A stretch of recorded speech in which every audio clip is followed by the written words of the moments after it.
Okay, the paper is dry and we're ready to work on the road area, and I want to show you how to cut in 2 tracks that will be nice and soft, and then we'll probably work on doing a little bit more shading, maybe a little bit of grass in this particular mini lesson. Now, occasionally you'll get little artifacts. I don't know if you can see that or not, if that's actually on the paper. Sometimes it's not, but you'll get little areas that are splatter for paint or whatever. You can take a brush and easily lift those out and it won't be a problem. Take a pencil. I'm going to use a watercolor pencil, but you can use a regular pencil. I want you just to lightly lay in a line that is probably going to be where this track is going to be, and we're going to be 2 of them.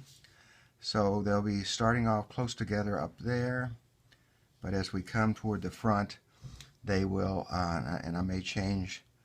I'm just trying to see what I want there. I can always lightly erase any line that I don't like, because I'm being so careful to do this in a very soft way. But I'm trying to get an idea where I want to be going with my brush, because you're going to see in a minute, once we wet this, we want to be able to do this in one fluid motion. Now the paper is completely dry.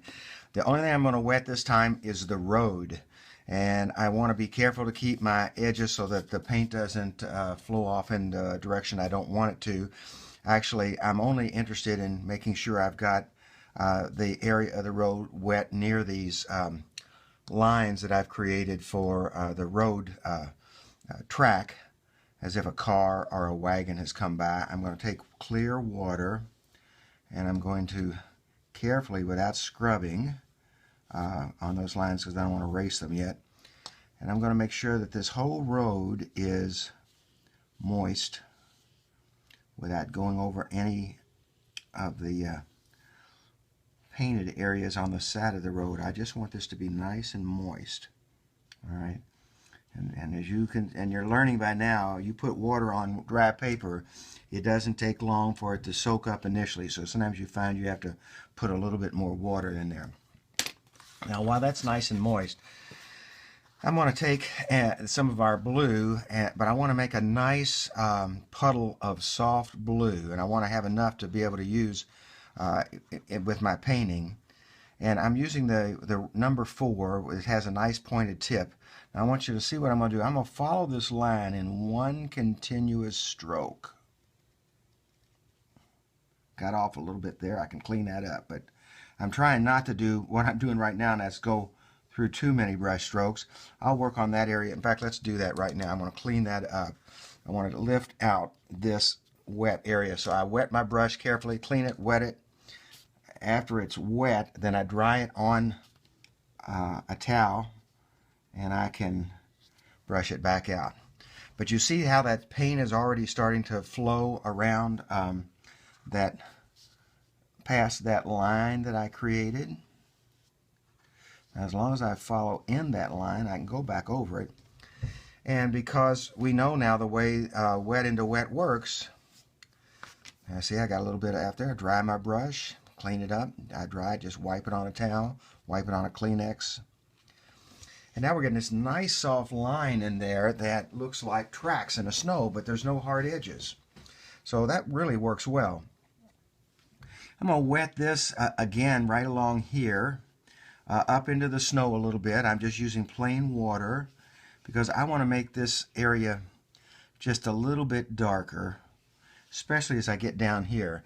I can mix a little bit of blue, and again using the wet and wet technique. As long as I just run my brush along there, I'll let the water wick up on the paper. I'm going to add a little purple, adding a little purple here just to create a little bit of a.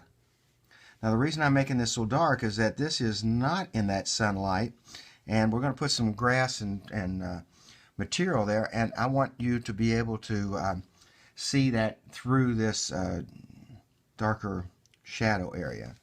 Now I've really created quite a soft snowbank there that is rather dark on the edges. If you look at on a snowy day, it happens to be a snowy day today, and you look out and the sun is shining at all, if you just slightly squint your eyes, you can really see the difference between the warmer snow that is sunlit and this cooler shadow of snow. In fact, that's a good rule to talk about right now. Warm light, cool shadows, cool light, warm shadows. That's not about temperature outside. It's cold outside, but that sunlight is warm, and so you almost get a yellow cast on the top of the snow, a glowing part, and then the shadows that are created by steps and bushes and so under bushes and so on really become a blue, and sometimes you'll even detect a faint purple area. So now we've really made a nice soft shadow bank of that snow. You can, if you want, you can wet some areas here, just lightly touch to get a little texture in there. These might be places that we later on put some grass, but I'm no hard lines. I'm trying to always make sure that I wet my paper first and then lightly touch in these pigments, and so they'll run a little bit. All right. So now we have created this track in the snow. I'm going back and just darken this just a little bit, but you notice I put water down first, and now I'm coming back in with my pigment to create that track. I want to darken this track a little bit, so I'm going to put the water first. I'm going to go beyond where the track is. Come in here with a little blue. We're trying to do it in a straight line so that it'll fan out evenly, and I can see where it's again going up in a little bit of an uneven path. So I'll clean out my brush, wet it. If I dry my brush, I can clean up those edges. Dry my brush, clean up those edges. My left hand's probably getting in the way here, but I might even take a Q-tip, dry Q-tip, and just kind of, I don't want to scrub it, but I'll roll it, try to get that excess water off of there. Now that's a little bit messier than I wanted, but I'll try to, I'm going to wait until that dries, and then I'll try to come back and clean that up a little bit.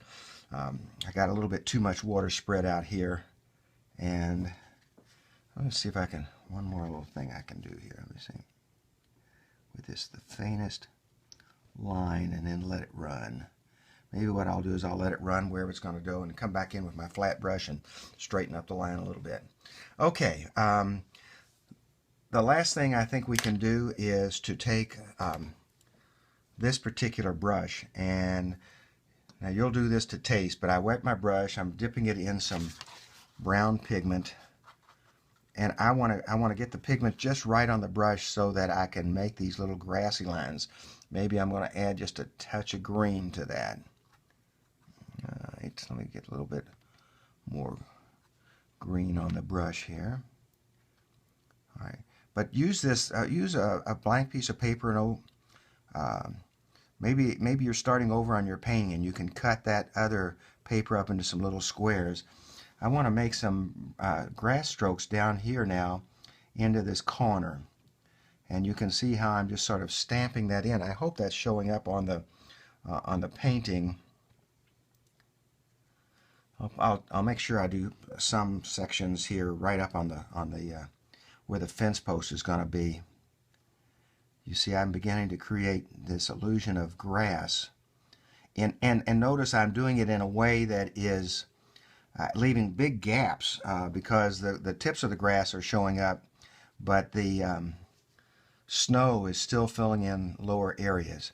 That's enough to give you an idea of what I'm doing. We'll, in the next mini lesson, what we're going to do is cut in these posts and then really try to help you to define this area with some of these grasses that are coming up on the edge of the road.